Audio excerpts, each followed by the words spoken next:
Louisiana's finest. I say, who that? R.I.P. Tom Benson. Shout out to the whole Who That Nation. Now who that? That fever, that flavor, that funk. I say who that? That fever, that flavor, that funk. Oh, who that? That fever, that flavor, that funk. I say who that? That fever, that flavor, that funk. You got that fever? Yeah, yeah, that fever for the flavor. Got that flavor? Yeah, yeah, that flavor for the funk. You got that fever? Yeah, yeah, that fever for the flavor. Got that flavor?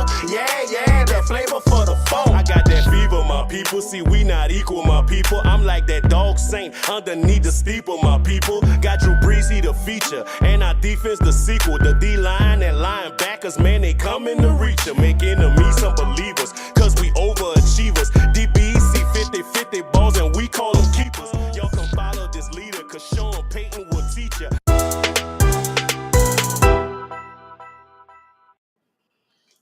Saints Talk listeners, what's up? We back for another week of Saints Talk. I'm your host, Kevin Washington. As always, I'm here with Nick Underhill. Nick, what's going on? Hey, what's up, man? How you doing? Oh, I'm good. The podcast guys trying to hit us with the low energy today. I ain't having it. We're here to talk some football. Yeah, man. Let's get it going. All right. Intro's out the way. Man, it sure would be nice. Would be nice if there was a good accounting firm somewhere where people could go and get good advice. I don't know. What do you think, man? Yeah, man, that's our guy, Daniel Sant, the patron saint of the podcast, the title sponsor, the guy that looks out for us and takes care of us. So if you are a business owner or a person needing guidance with your daily accounting, Daniel Sant CPA can help get your finances in order. They provide relevant accounting information, detailed analysis, and clear communication in a timely manner. SantCPA.com or call them today, 318-321-2765. The link in the show notes. And then the other people that look out for us, of course, Firehouse Subs, the Metairie location on veterans. Check them out. They do a lot for the community. They look out for us. They look out for people that do work in the community. They're always putting their money in and taking care of people. So look out for them. And then our newest sponsor, BUSR.AG. They are a premium online gaming site that offers sports, casino, and horses where you can enjoy custom features such as building your own bets with their prop builder, betting on every aspect of the sport with live betting, low wagering requirements, fast payouts, and premier bonuses. To get started, our sponsors at BUSR wants to give one of you $250 cash to spend anywhere on the site and get a chance to double those winnings and cash out. All you have to do is sign up using my link, busr.com/NewOrleans. That's in the show notes, and bet only $1 for a chance to win the $250 cash. You have 7 days to enter. The winner will be announced on our next video or our next podcast. So go and sign up now.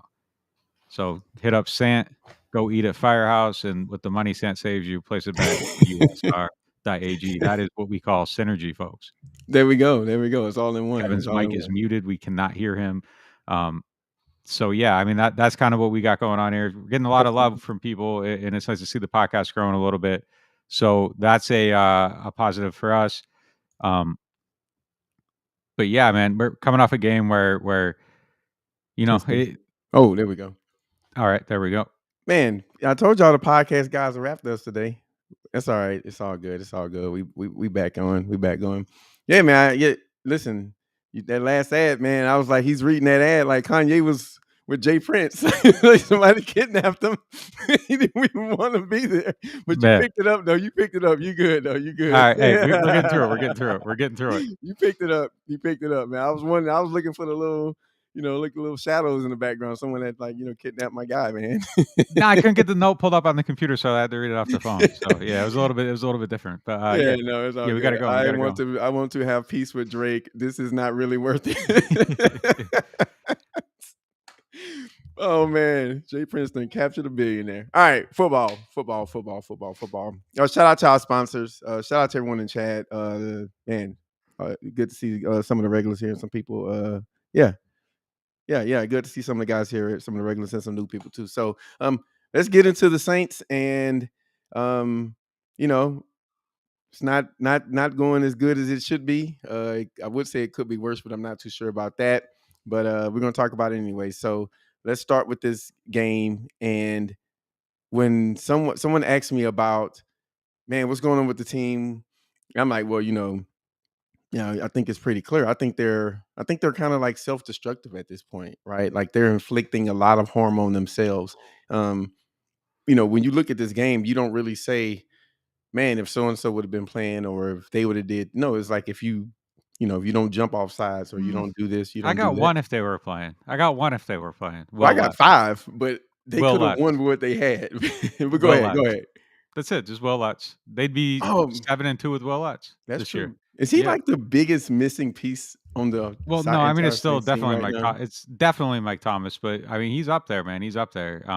Just because of the way the game's played out. But yeah, I mean he's two. I think he's two on the list, and Mike Thomas is obviously number one. I don't think there's any other candidate for number one at this point. But Will Lutz, I think, is equally entrenched at 2 at this point. Honestly, Man, he's if he's not been it's replaceable. bad, it's bad. Listen, well, let's hold out, man. Hold out. Your stock will never be higher than what it is right now. I say that, and I'm joking about it, but seriously, like it's really hard to find a kicker right now. It seems like that way across the NFL. You see all these teams. My TV just decided to come on because it wanted to be on. Yeah, you see all these teams in the NFL looking for kickers, and it's just weird that the Saints are in that group. They're in. It's really bad. It's like DEFCON 5 right now at the kicker position. Oh yeah, they brought back Mar today, so see how that goes. More competition. Verity's still hurt, so he's not in the mix. The Baltimore kicker that everybody's Yeah, been clamoring for, he's still not healthy. So I mean that's why he's probably still on their practice squad. yeah, But yeah, they haven't been able to figure that out, and it's been a huge issue. I mean, just hit your extra points and you win this game. It's that simple. I mean, yeah. the officiating was horrible. You can blame the Ooh, officiating. It's my it's it's gosh. a it's a cause. But when you have 6, it felt like 6, 7 chances to do something else after that moment, you got to take advantage of them. And it's, making your extra points, executing better, not, getting blown up on a kickoff and letting Deontay Harris get blown up and fumble. It's just, it's a lot of different things that they're doing to kill themselves. It's not jumping on a 2-point conversion attempt. It's just a lot of stuff, and it's compounding, and bad teams found ways to lose. And I don't think the Saints are a bad team, but the last 2 weeks they've Mhm. played like a bad team, and they found a way to lose games. And you got to fix that. And if you don't, you will become a bad team. But there's a way out. It's not, season long sustained issues. It's kind of stuff that's popped up in the last couple of weeks, and you got to find a way out of it quickly before it unravels and you lose a game to Philadelphia that you should win. Yeah, yeah, yeah. I mean, whether I'm probably with you. I don't know if I go as far as calling them a bad team, but yeah, I'm totally with you that they're doing all the things that bad teams do. Like literally, just like you said, just finding ways to lose. Like I mean, I could see if the guy's missing, 40-yard, 50, 45-yard field goals. I mean, that's forgivable. But extra points. At that point, you're kind of, you can't really play football like this. And so, yeah, I don't know what they're going to do. I mean, there's some players who, I mean, didn't play well. I mean, you mentioned Troutman.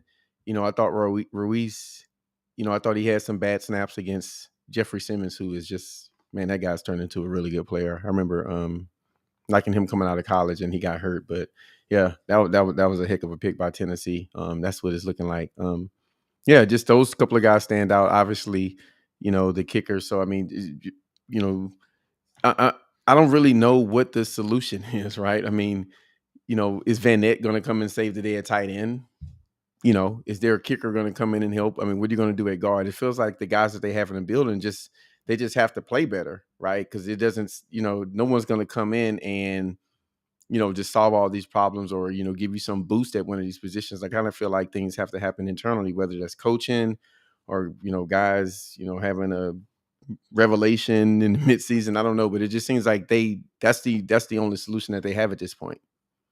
Yeah, I think this is a good question right here. Do you think Troutman can be fixed or not? Basically, I've kind of been thinking about him for like the past 48 hours 24 hours. How long has it been since the game? 48 hours. So I've been Man, kind that's of 2 thinking about days him a on little. Adam Troutman. That's a record. Yeah, but I mean, look, I think that there's probably an explanation for like maybe why he is where he is right now in his career and why it's kind of going slow. Like two things. One, I think tight end's the hardest position in the NFL to learn. You got to know all the running stuff. You got to know all the blocking stuff, all the pass blocking stuff, all the run blocking stuff. You know, everything. There's a lot to pick up. There's a lot to learn. And I think that's part of the process for him. And, you know, it takes a little bit of time. You don't usually see tight ends come out and hit the ground running in year one. It's usually towards the end. Pitts is doing it, but it's, you know, he's kind of a more of a wide receiver than a tight end. Yeah, he's just running routes. Yeah, he's Yeah. not blocking And anything. there's exceptions to it. But I mean, overall, you usually don't see those guys as you don't draft a tight end and expect him to contribute in week one. It's the end of the first season and then into the second season. So I think you're seeing part of that. And then two, I think where he's coming from, that learning curve from Dayton to the NFL is probably larger than maybe a lot of people expected. And the question for him now, though, is can he learn these things and stop making these very avoidable, dumb mistakes before he loses his job and doesn't get snaps and trust erodes in him? And that's kind of the race that I think he's in now, because I think he's at a point where you got to start looking at him and wonder, you know, there is keeping him out of situations a better path to winning.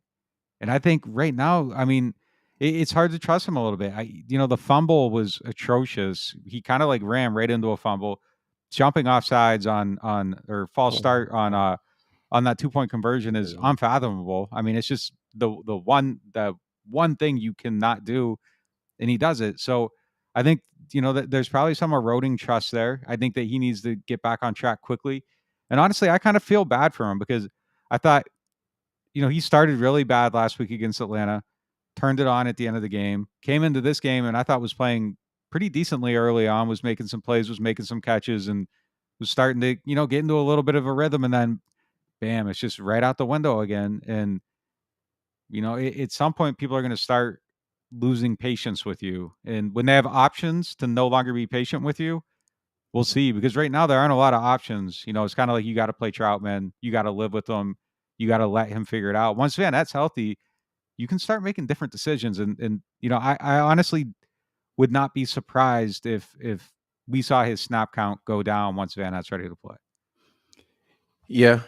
I think that's all fair analysis. You know, I think I go back to the point that you know, one of the points you just made when speaking about Troutman is, you know, he's a tight end. And I kind of feel like he is having the way that he plays tight end is the most difficult transition because, you know, he's a weapon in the run game, the pass game, and the pass game as a receiver and a blocker. So he blocks, he pass blocks, and he, as you know, acts as an inline receiver. And, you know, it is a lot of responsibility that goes into that position. I'm not making excuses for it. It's just a fact of the matter, right? It's one of those positions where, you know, your technique, you have to be with the offensive linemen, you got to be with the wide receivers, and you got to be a little bit of what that position requires also. So I do think that's one of the things that factor in there, you know, like you said, just kind of reemphasizing that. And, you know, he's a young player in his second season. You know, last year was probably one of those years where he probably was learning during the season. So I think there's a little bit of gap in development on top of it being a position that's, you know, really difficult to learn. And, you know, young players have ups and downs, right? I've seen some things from him that give you, you know, like you see glimmer of hopes, like, man, okay, it's in there.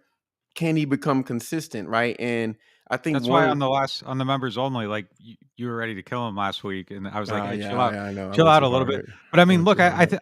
I think that Why you out me like that? Like, no, why you I do think me it's, like I think I did Troutman? Come on, bro. I think he kind of pushed it more towards your side of it in this game. Honestly, I think he pushed it more towards your argument with. Look, And that I'm was a like trying to take up for him now. that was a disastrous mistake. It really a was. It bad was a. mistake. I It was don't a know if bad that mistake. makes him like a disaster. You know, the word that was used. I'm still not there, but that was a disastrous moment, and he's had too many of those, man. He's had too many, and it's got to get.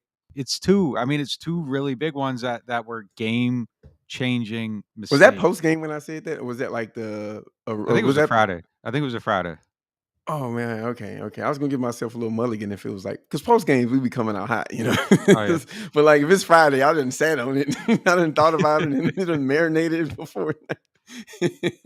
I don't think I think this game lended itself towards that though, man. It's it's at the Yeah, point where you got to start looking at it. And when Sean was talking about looking at players making decisions, I mean, I think that's one of the positions that you're looking at, wide receiver obviously being the other one, kicker being another one. Those are the three spots where if the coach is saying we're going to look at it and we're going to decide if, we're playing the right players, those are the spots. he's in the And crosshairs. He's in the yeah, crosshairs. and Absolutely. that's usually what you hear from him before something changes. Yeah, that was the Sean Payton, like somebody's getting benched press Yeah. conference. That was like a 2015 Sean comment. Like we haven't seen Sean Oh talk man, oh like that, man. Yeah, act yeah. like that in a long time, Ted especially Ginn, after a loss. Ted Ginn Sometimes and Larry Warford were the two guys I remember getting that yeah. talking. Them they being like out of here. It's like it was. I think it was preseason for Ted Ginn. He didn't get cut, but it was like, all right, man, it's the end of the road here. And then Yeah, Larry Warford, that was he like, went at him, he went at Coleman real hard once during the preseason. oh, I remember that. Yeah. I mean, but there's definitely been some, hey, this is going to happen, and then someone gets benched, and And Rojas, remember Rojas earlier this year? He was like, well, like yeah. operation, and Oh, then you're right. You're right. yeah, Yeah. I don't know if he made it on the bus. So yeah, you're Mm. absolutely right. You're absolutely right. But just one final point on Troutman, I will say that I think he needs a good game. One of the things that is very clear to me is that Simeon is looking for him way more than Jameis did. Mhm. Way more. Like Simeon, first game, he was throwing to the tight ends. Griffin, Troutman, listen, you tight end, you getting looks, and you getting looks from him. And so I think he's looking for him. So I think he needs a good game because one thing Coach Payton always says, and I think before he benches Troutman, I think he has a good handle on things like this, where he says, like, confidence is bred from like shown ability, right? So if you do it in the game and you get confidence, then that's typically when you see players like take off, right? And so I think I think he probably needs a little bit of confidence. I think that help him. I'm not saying it's going to make him a good player, but I do think it may be, when you start to get a little confidence and feel like you know what you're doing a little bit out there, you're not thinking as much, it can lead to some better play. So hopefully that's what we get out of him because they need him at that position, right? They need a good tight end. He's the tight end one at this point, right? He's And got all so the tools too. I mean, that's the thing. yeah, He has all the tools. He has all the physical ability. It's just putting it together, becoming consistent, making plays, yeah, yeah, and avoiding mistakes. I mean, we've seen it in the passing game. We've seen it in his receiving, his run after catch ability, all that stuff. I mean, it's there. The blocking is obviously there. It's yeah. just that consistency and You avoiding got to bring it mistakes. together. Yeah, like I Mhm. said, I think he needs one game where it just like all comes together for him, and he's like, okay, like I can do this, right? That's typically when you get better performances out of players and just anyone in general, any profession, right? Once you see you can do the job, then you start to, things start to come full circle a little bit more. So that's something that I hope we see from him. Another issue that I think we don't talk about it much, and I haven't seen it spoken about like too much, but the Saints are not a good running team. They don't run the ball well. And I think for a team with as limited weapons as they have, specifically, in the pass game and at receiver, et cetera, tight end also, I think it's kind of doubled down by the fact that, you can't really generate an offense via the run game. So yeah, I was just thinking about it like this past game, and I was looking at the rushing numbers, and I'm like, man, through this year, they just haven't really had a lot of good run games. They had some flashes in Atlanta, then it disappeared. They ran, they ran against Tampa Bay better than a lot of teams did. But yeah, I think that's kind of part of the problem with this team is that the run, when they run, it's like 2 or 3 yards, and now it's 2nd and 7 instead of 2nd and 5 or 4 or something like that. I have some thoughts on that, and I think especially early in the season, they were trying to just get looks, and they were running from against boxes and just kind of pounding it to set stuff up. And I think that you Mhm. had to kind of draw them in to have the ability to throw a pass outside. And with Jameis, especially, you wanted to kind of get them packed in, get them playing the run so that you get better looks down the field and maybe something shakes free a little bit. So some of that went hand in hand. But this game, yeah, I agree that they didn't really get it going the way they needed to. And it was just kind of like, it was a battle. It was kind of, like rung Struggle. by rung by rung by rung Yeah. and just a Yeah. very slow go with it. And Yeah, I mean, it was a little bit tough. That front being what it is, maybe that's not a surprise, but they haven't been a dominant running team, and I think yeah, I mean, I agree with that totally. But again, I think some of it is part of due to how they have to play offense now, and some of the looks they get in, and it's just kind of everything with the offense, man. It just Everything isn't. is tough, It's man. everything is Everything is tough hard. for 2 years now. It's been kind of a drag to watch them on offense, and I don't want to use the word frustrating, but it's different. Like pulling teeth. Yeah, I mean, It's slow and just not explosive. for such a long time, it was just like so Yeah. enjoyable, and just watching someone like at the height of their ability, and I don't even know if like the quarterback was at the height of his ability, but the offense as a whole was just so efficient and so easy and free flowing, and then all of a sudden it's just like you hit a wall. And since then, it's just like they've been trying to climb over this wall for 2 years, and once in a while they start to get up, and then they slide back down, and that's Right. just kind of how it feels every single week. And Yeah.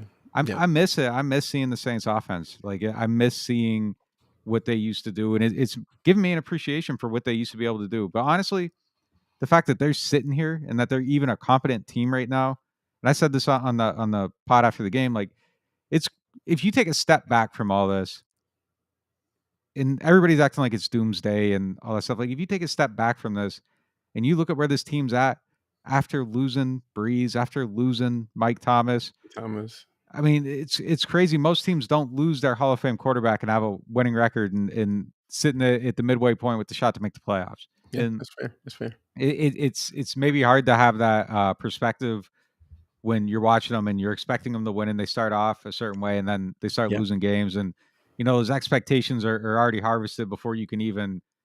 They never had the down. There was never the down from Breeze. It was like straight up coming into the season, Yeah. and you're looking at it like, man, maybe they can be just as good or better than they were, and quickly that kind of got flattened out, but you still saw a playoff team.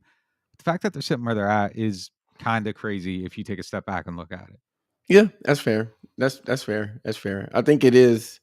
I think when you look at every game that they've been in, I understand.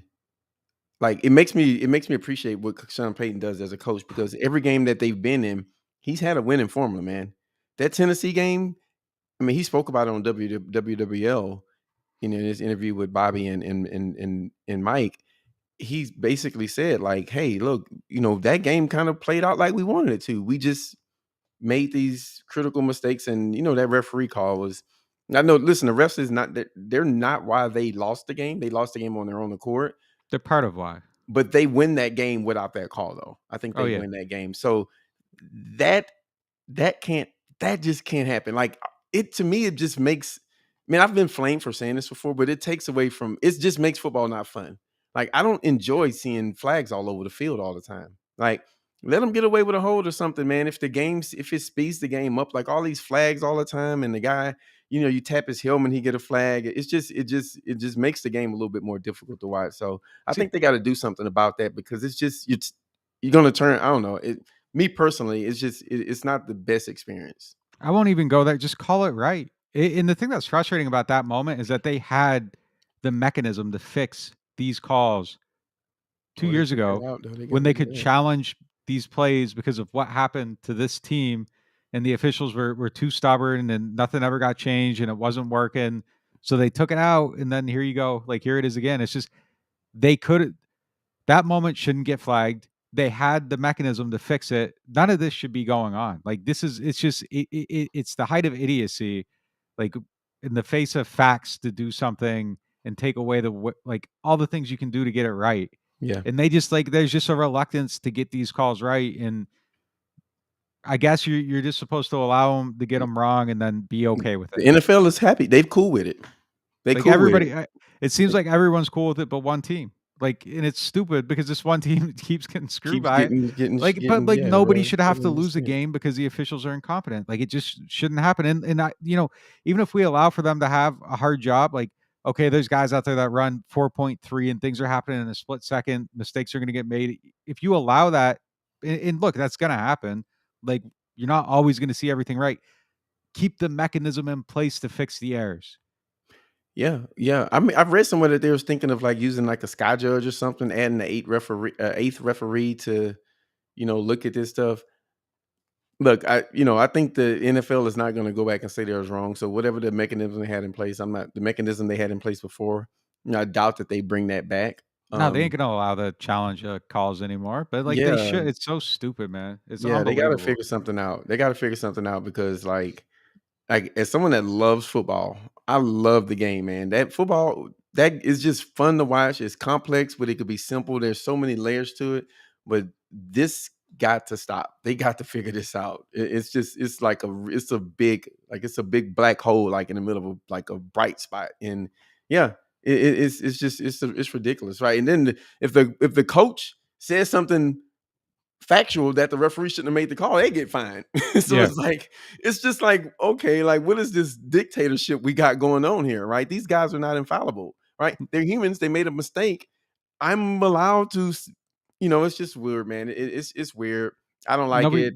nobody's paying $250 to go watch a game so they can see these idiots like impact the game. Yeah, And these I was like, man, zebras I throwing I, I flags hope all I hope over. the I hope the line judge has himself one today. You know what I mean? Like, I'm rooting for Hotchley's son or whatever. It's like, come on, man. Like, what's going on here? Yeah, it's ridiculous. They inject themselves into the game too much, in my opinion. Like, there's no one's watching the referees, right? No one wants to see you guys. If no one heard from a referee, it'd be fine, right? It's just it's a detriment to the game. So anyway, my rant is over. But they got to figure something out there. But this game wasn't totally bad. Some players played well. I thought my guy, I've been a fan of his from day one. I'm glad he's finally making me look good. Traquan. come on, I man. told y'all Come on. Traquan was coming through. Come on, man. I told y'all my boy. No, I I ain't letting told you do that y'all. now. I I ain't letting told you y'all do that now. Traquan. I'm not letting you do that I now. told No. y'all Traquan was No, going to get it sir. right. No, sir. No, sir. You were hating on him all summer. I'm not allowing this. I'm not No, allowing remember, this. I need some receipts. I need He's some been receipts. solid. He's been solid. He's been He's been solid. he's so solid that you watch him make plays in games and it's like, oh man, Randy, like you think it's Randy Moss out there, like relative to everybody else. It's unbelievable. Like whenever he does something or Deontay does something, it's just like, oh, like you're Wow, seeing something like catch. like He got like open. you like you're Woo! Do that again. it pops in a way that like it's just it's just unreal. Oh man, you said he's so solid. He's so. I've never heard someone like get so like excited about someone being like in the middle of his coverage. Like, bro, he's you are so average. It's amazing. he's above. He's been above. He's been good. He's been good. I know, Honestly, but he's you been said good. solid, bro. Yeah, He's he's so been good the solid. last. Is solid a bad word? Like, is that a dismissive word? No, but it's just like man, we just looking for hope. There ain't no hope. There's none. He's been good though. He's been good, man. Oh It's man. unfortunate. I think he's stepped up. I think he's playing better. I think Yeah. you're starting to finally see some consistency out He of him. looks like an NFL wide receiver. Yeah, he does. And if he stays healthy, I mean, I think he's gonna end up with a good set of numbers, good tape, good season, Yeah, and yeah. If it's Mike just was here, then I feel like man, just so much would be better. So much would be better. Like so there you get so much more from just this group because I like Deontay. Man, I like Deontay. I think he's a very specific type of wide receiver, but I like him. And if you get so solid Traquan, that's his new name. It's unfortunate, man. Just I don't know. I don't want to speculate on this. Mike ain't coming back. Mike ain't coming back. Yeah, maybe Odell should have probably came here after that little egg they laid on Monday night. But yeah, I do think that. Listen, I've been hard on Traquan, and listen, I think it was warranted. He hadn't shown anything, but I think he's definitely looking like an NFL wide receiver now. He's very solid, so solid that no one else is more solid than Traquan. He's about as solid as you can be, actually. But they need that from him. They need more from him because this group they is do. struggling. Kevin White. I wanted the guy I want him. I've just rooted for the guy, man. The guy, like I listened to his interview, and very rarely do I feel sorry for an NFL player, but like just listen to the guy like talk. I'm just like, man, I just want this guy to be good. I don't think he's an NFL wide receiver. Man, I wanted him to be good too. I mean, and as a reporter, it's supposed to want that stuff, but it's hard not to. It was hard not. Just exactly what you were saying. It was hard not to feel for him as a human being. Right. Everything he had been through, all those circumstances, all the bad luck, the injuries, and the mental anguish and all that stuff. Exactly. Just is a. I don't think anyone could listen to him and not be like, man, I kind of hope this guy figures it out. You just root for Just guys for him. like Yeah, that. you want him to find some peace. Some Yeah. peace and to overcome the adversity. I mean, man, that's what every sports movie in history is written about. I mean, that's a Rocky story right there. And Yeah, it ain't happening, no, bro. it isn't. Ain't no hope. And he's struggled, and it's Ain't no tough, hope. man. Like he can get open too, and it's just He can get open. That's the crazy part, man. he's That's getting the crazy open. part. Yeah, it's just not working out for him. And at this point, it's listen I don't know. to you non-believers out there that's not subscribed to NewOrleans.Football. Go do it, because that's the only reason we're here. That's right? another Rocky story, man. Let this one be good. Yeah. The underdog trying to, Yeah, listen, don't get Nick started on Rocky. This will be a way too long pod, right? But yeah, it's just, you guys should be subscribed, because the film study article went up, man, was it yesterday? Every day, Yeah, everything is a blur to me. yeah. I have no idea Monday. which way is up. And like, I'm looking at it, and this is my first look at the all 22, and my first look at the replay of the game and some of the plays. And I'm like, this guy moves like a wide receiver. Like he still has physical ability to move, right? Well, when he came into camp, it was like first day. Immediately, you're looking at him, and Right. he's different than everybody else. He's moving different than everybody else. He was catching everything in camp too. And I mean, there was legitimate excitement about him coming into the preseason, and then he drops 2 passes in that preseason game, and the expectations got, I think camped down. Maybe he needs a good game, like Troutman. I don't know. I don't know if the guy needs like something to boost his confidence. I don't know what it is, but I'll give the guy some easy throws. Like, can he run a slant? He's big and fast. Like, he should be able to run a slant. I don't know. Just get some easy catches into his hand. I don't know, man. Put some super glue on your gloves. Cheat. I don't know, man. He just needs something to get him going, because I use the D word with Troutman, but I think White is a real disaster at this point. Like, I think it's like kind of getting to that point, and yeah, it's just sad, man. It's sad. I was rooting for the guy, and it just seems like it's not going to happen. I don't know how many more chances, because this is kind of his last rodeo, right? If this doesn't work out, then I don't really know if anyone else is going to get this guy a shot.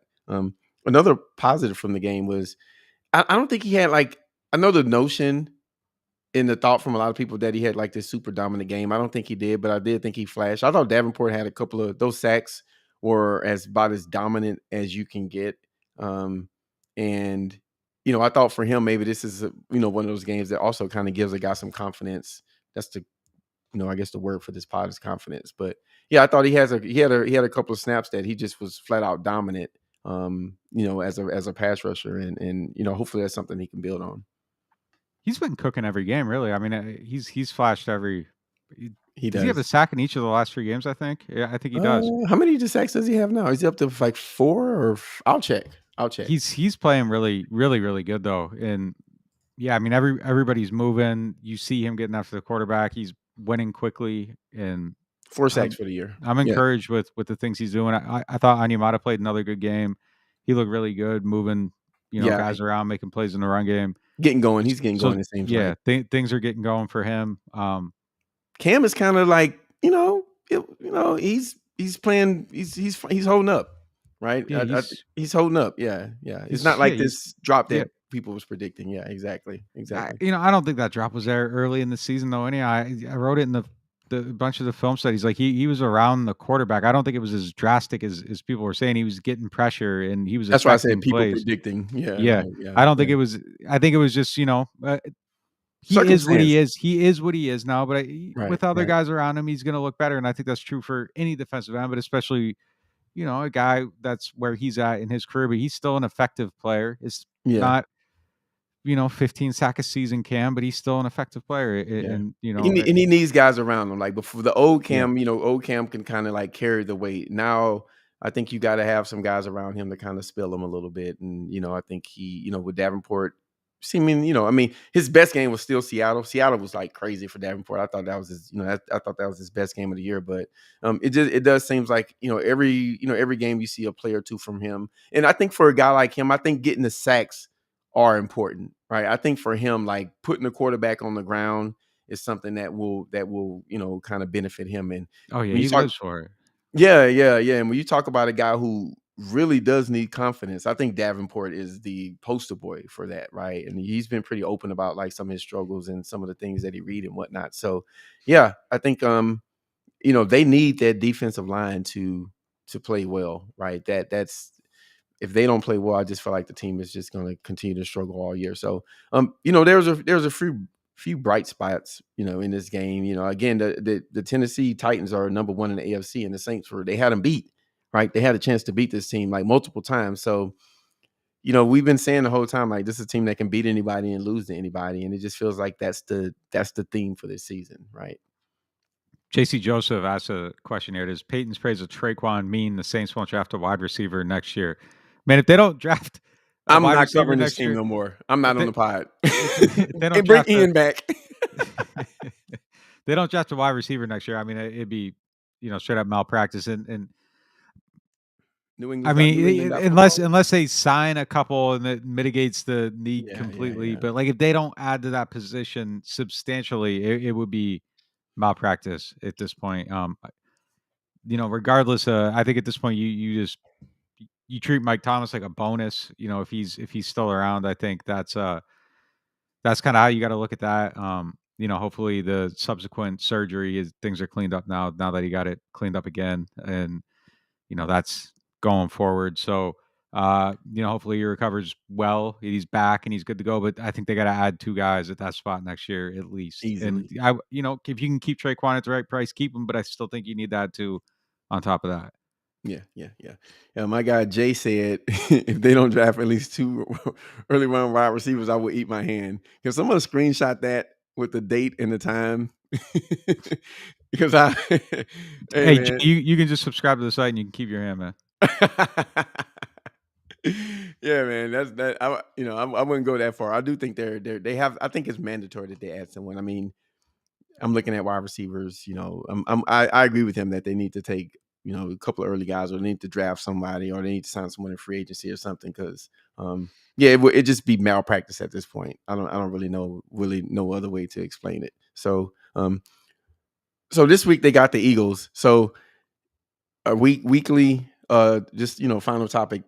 Our weekly check-in. Are the Saints are they still a playoff team in your eyes?